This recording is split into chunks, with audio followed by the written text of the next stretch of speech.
Good afternoon, everyone. Come on, it's a settlement day. Good afternoon, everyone. All right. Thank you all for being here. It is a pleasure to stand here alongside incredible members of our administration, our city council member, Shekhar Krishnan, and tenants and those who have been fighting for them. In our great city, certain words carry specific associations. When New Yorkers hear Broadway, they think of talent, creativity. When they hear dollar slice, they may think of two bros and the beautiful past that the cost of living crisis has stolen from us. And for too many New Yorkers, when they hear the words A&E Real Estate, they think of mistreatment and neglect, violations and appalling living conditions. Thousands of our neighbors live in rent-stabilized units managed by A&E, and thousands of our neighbors contend with daily misery as a result. For years, A&E has operated with callous disregard for those residing in its properties, racking up over 140,000 total violations, including 35,000 in the last year alone. This is not just a failure to serve those to whom it holds an obligation. It is overt cruelty to tens of thousands of New Yorkers. City Hall will not sit idly by and accept this illegality, nor will we allow bad actors to continue to harass tenants with impunity. Today, I am proud to stand here alongside our Housing Preservation and Development Commissioner, Dina Levy, Deputy Mayor for Housing and Planning, Layla Bozarg, and Director of the Mayor's Office to Protect Tenants, Sia Weaver, to announce that New York City has come to a settlement with A&E Realty regarding 14 buildings across 3 boroughs. This settlement will require A&E to not only pay $2.1 million in restitution, it will impose injunctions preventing them from harassing their tenants and compelling them to correct more than 4,000 building code violations across these 14 buildings. Thank you for all of your work in bringing today and making it possible. Thank you for all of you who have been doing this work for far too long without seeing these kinds of results.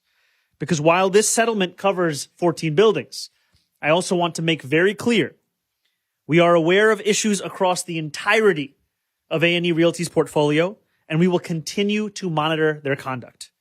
4,000 building code violations is hard to put into perspective. It is a big number and, frankly, a bureaucratic term. But if you understand it as thousands of children unable to sleep because the heat is off and they're shivering too hard, if you understand it as dozens of elevators out of order, if you understand it as hundreds of apartments festering with mold, then you understand that the action we are taking today is not only one of good governance, it's one of a moral imperative. This is the kind of progress that for too long has not been prioritized by our city government. And I want to make clear that this is what I want New Yorkers to expect from our administration every single day. On my first day in office, I announced that we were revitalizing the mayor's office to protect tenants. I said then what we are following through on today. If your landlord does not responsibly steward your home, city government will step in. City government has real power to protect the millions of tenants across the city. And let today be evidence that we are not afraid to use it. But we do not wish to lead this work on our own or to go after bad landlords without the people of New York City informing the decisions we make or the abuses that we prioritize.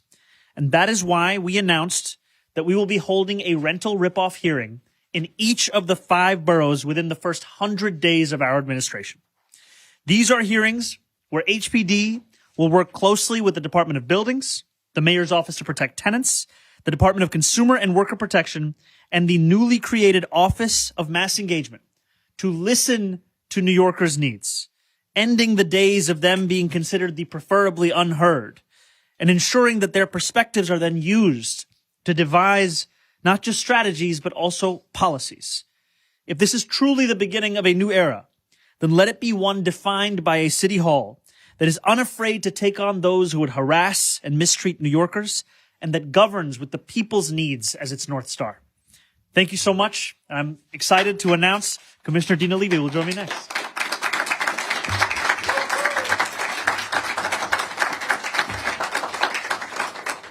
Afternoon.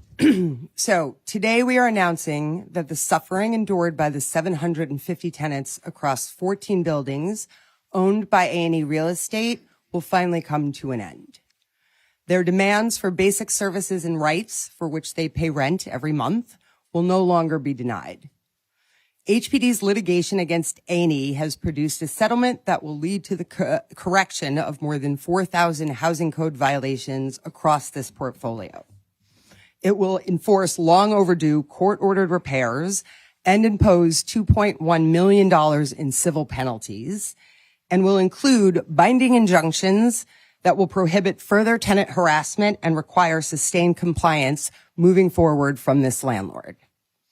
In other words, we are holding A&E accountable.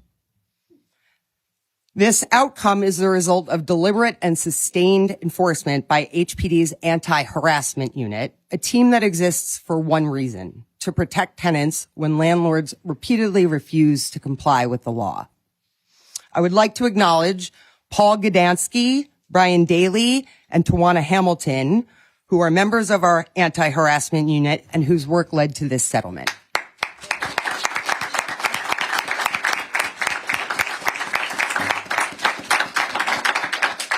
But it is also a testament to the tenants' fortitude who got organized working with the groups here today, Community Resist and AFI, somewhere here,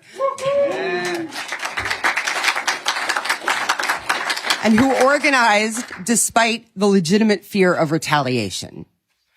HPD acted swiftly and deliberately in this case, and still we know that for the tenants of these buildings who have long suffered at the hands of these landlords, this relief could not have come soon enough. Since its creation 6 years ago, the HPD Anti-Harassment Unit has secured millions of dollars in judgments, held some of the city's worst landlords accountable, and even put a landlord in jail. Twice, actually. The settlement announced today with A&E represents HPD's largest settlement in the history of the unit. But this is not our only tool, and it is not where our work will end. Through the Alternative Enforcement Program, we will intervene in the city's most distressed buildings, step in to make critical repairs when owners fail to do so, and charge those expenses back to those landlords. And we will use our emergency repair program to intervene and correct the most hazardous violations. And when tenants' health and safety are placed at risk, we will use our 7A administrative proceedings to remove the buildings from the owner's control and install responsive management. These are serious enforcement tools, and we will use them intentionally. And when landlords persistently fail to comply with the law, we will not hesitate to act. Under Mayor Mamdani's leadership, this administration will provide unwavering support when it comes to strong, diligent enforcement. We will continue to give our teams the authority, the resources, and the backing they need to hold negligent landlords accountable and protect tenants across the city, in every borough, and in every neighborhood. We will not look away when disrepair is used as a form to harass, intimidate, or displace tenants. And we will be very clear: safe, livable housing is not a luxury. It is not a favor. It is an absolute right. Thank you. It is my pleasure to now introduce Councilmember Krishnan.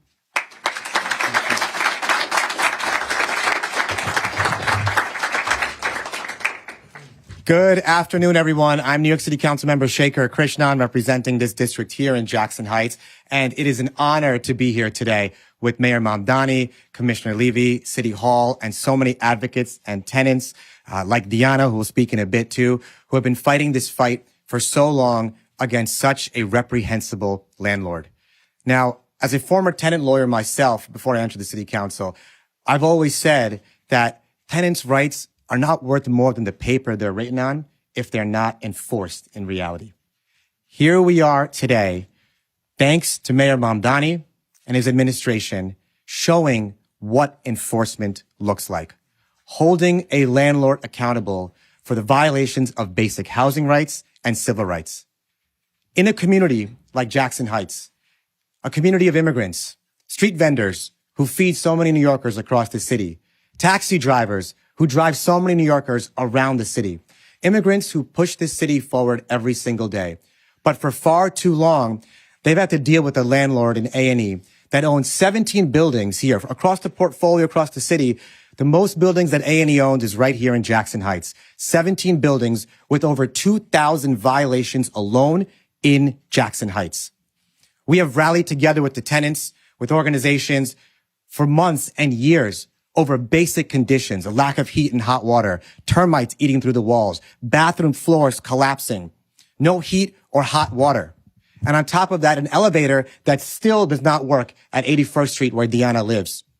But today, we are showing that together with HPD, with the mayoral administration, with organizations like my former organization, Communities Resist, providing legal services, and AFI, with all the tenants at the front of that fight, that we will hold landlords accountable in this city and send the message loud and clear that when they violate civil rights and basic rights of tenants, we will go after them because every tenant deserves dignified housing in this city.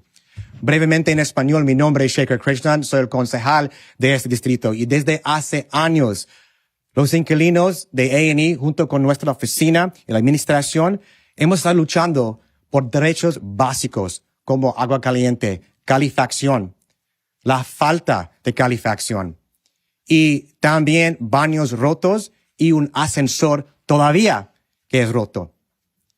Pero el día de hoy, gracias a la administración, hemos mandado un mensaje clarísimo. Es que en esta ciudad, bajo la administración del alcalde Mamdani, vamos a seguir luchando por inquilinos, proteger de verdad a los inquilinos y asegurar que los dueños malos cumplan por fin con las leyes de vivienda. Muchísimas gracias y seguimos adelante. Thank you so much, everybody.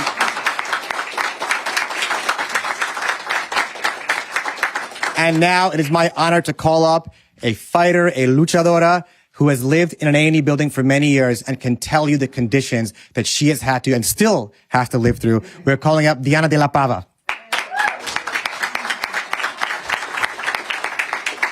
Hello, everybody. My name is Dina de la Pava. I have lived in the building on 81st Street for over 13 years with my daughter. It's a rent-stabilized apartment here in Jackson Heights. Our building is located 3564 81st Street, and it has another side, also a different address, but it's one same building. And A&E Real Estate, which is owned by Douglas Eisenberg, is operating through an LLC called 8001 37th Avenue. Which is headed by the officer, Brian Garland and Margaret Brunn. A&E purchased our building on September 30th, 2021. The previous owners were not great, but A&E has made it a routine to ignore us and not repair things and not fix them intentionally. Before anything else, I want to say how grateful I am, how grateful we are that we're here today with Mayor Zohran, with Shekhar Krishnan, and the new leadership for HPD. The fact that the mayor has been standing with tenants only 16 days into his administration sends a powerful message that this city is ready to listen and act early, not years later. That matters to us. Since July 2024, the elevator in my building has been out of service for 12 months out of the 18 months that have passed. Often broken for weeks or even months at a time. These failures effectively imprison elderly and disabled tenants in their own homes. People are not inconvenienced, they are trapped. Mariela, a 35-year-old wheelchair user, has been confined to the second floor for months. Her health has deteriorated severely and continues to do so. I have reached out to management, and originally I reached out to politicians because of Mariela, because I was concerned for her. During one of these elevator outages, Alberto Quintero, an 84-year-old resident who lived on the 4th floor, died during a heat wave while the elevator was out of service. Just days earlier, Alberto had told me that the broken elevator was going to kill him, and I just didn't pay attention. I thought he was being silly. I told him not to worry. His death was not a coincidence. It was the predictable result of ignoring known dangerous condition. Because of Alberto's death, we reached out to council member Shekhar, who connected us with Communities Resist, also known as CORE. With their legal support, we sued A&E Real Estate to stop living under inhumane conditions driven by financially motivated neglect. In July 2025, residents and our council member and CORE held a press conference together. The very next day, the elevators were suddenly repaired, including the one on 81st and 80th Street, 2 elevators, and the 2 elevators at this building were also broken. Magically, they were able to fix it the following day. So even that management kept telling us earlier that they did not have the parts, that the elevator company had said that, and that's why the 4 elevators were broken. So this is not about broken machinery. It's about neglect, indifference, and lives treated as disposable until public pressure makes inaction inconvenient. At the same time, every winter we live with chronic heat failures. A&E Real Estate routinely shuts off our heat overnight, forcing tenants to sleep in freezing apartments. These shutdowns happen during night hours when HPD inspections are not typically conducted, allowing violations to go undocumented. Leaks go unfixed for months, soaking ceilings and walls until mold spreads through entire apartments. After cleaning services were called in the building, when A&E purchased the building, infestation followed. We are full of roaches, mice, and bedbugs, turning what should be safe homes into health hazards. This is not neglect caused by lack of knowledge. It is neglect sustained by timing, loopholes, and the assumption that tenants will endure what would never be tolerated elsewhere.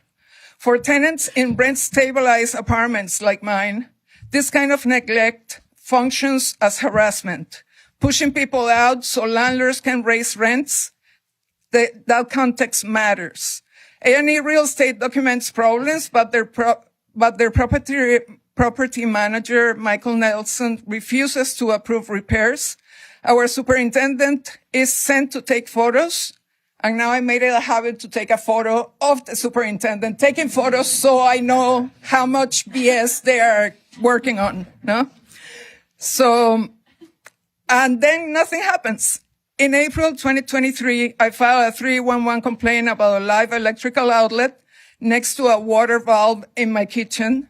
HPD inspected. The landlord, Michael Nelson, the manager, promised to come and have an electrician and a plumber fix the problem. That never happened. And he refused to walk farther into my apartment because there were bed bugs. And they were bed bugs because they stopped cleaning.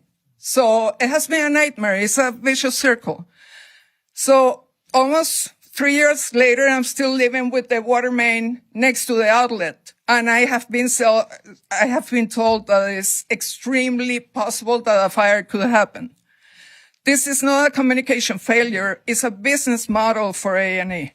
Our building has nearly 600 HPD violations, including 149 Class C, immediately hazardous violations. This is not a lack of information. It's a lack of urgency, and we believe that can change. Enforcement alone is not enough. HPD services requests without follow-through do not fix buildings, as we have experienced. We need coordinated action between the mayor's office, HPD, and Communities Resist, and us.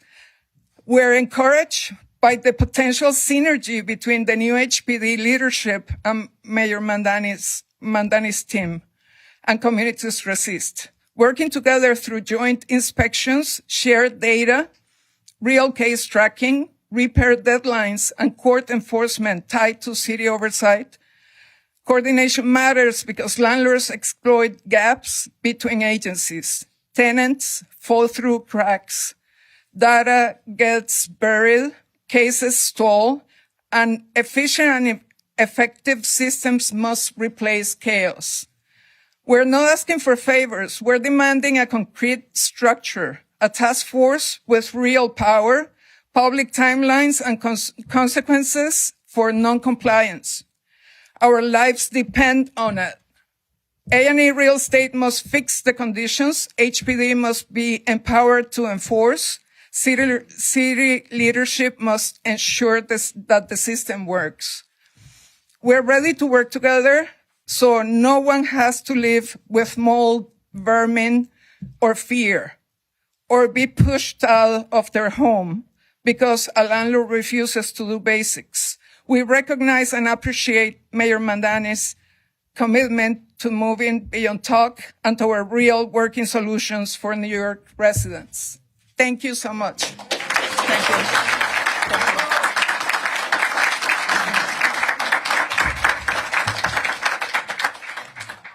We're running a little short on time, but we have time for a few questions. Yeah, Henry, go ahead. Hi, Mayor. How are you doing today?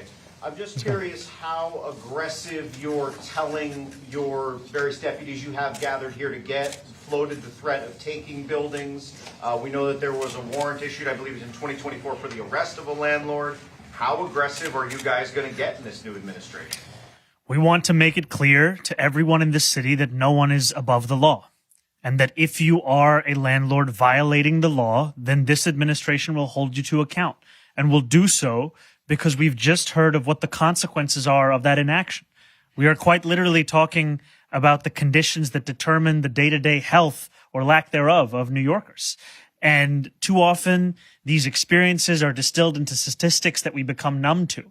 And I am heartened by the incredible work we're already seeing on day 16 of our administration from those within our HPD, our Deputy Mayor for Housing and Planning, our Executive Director of the Mayor's Office to Protect Tenants, to take this seriously, because we've just heard what years of not doing so has looked like. Well, it's a building that you're describing this badly, the residents described this badly. Why didn't you guys try to just take the building? I'm trying to see where the line is in your administration. The intended outcome is safety and well-being for tenants. That's what we are driven towards. And so we today are announcing a multi-million-dollar settlement with this landlord to actually rectify these violations. That is what we want to see. If a landlord cannot get to that settlement, continues to operate outside of the law, then we will hold them to account in additional ways. Yeah. How long will that take? Sorry, right here. We're going to go Max. Yeah, I'm sorry. How are you, Mr. Mamdani? How's it going, Max? So I just got a question about this comptroller report from this morning. We were talking about there's that big $12 billion budget gap, and you said something that you repeated from the state, something around the time you said with the state address, you said, we believe raising taxes on the wealthiest New Yorkers and corporations will be necessary. Say, partners in Albany don't want to play ball with you like that. Do you have a plan B? Kind of like if you could talk about the specifics of what that plan B would look like.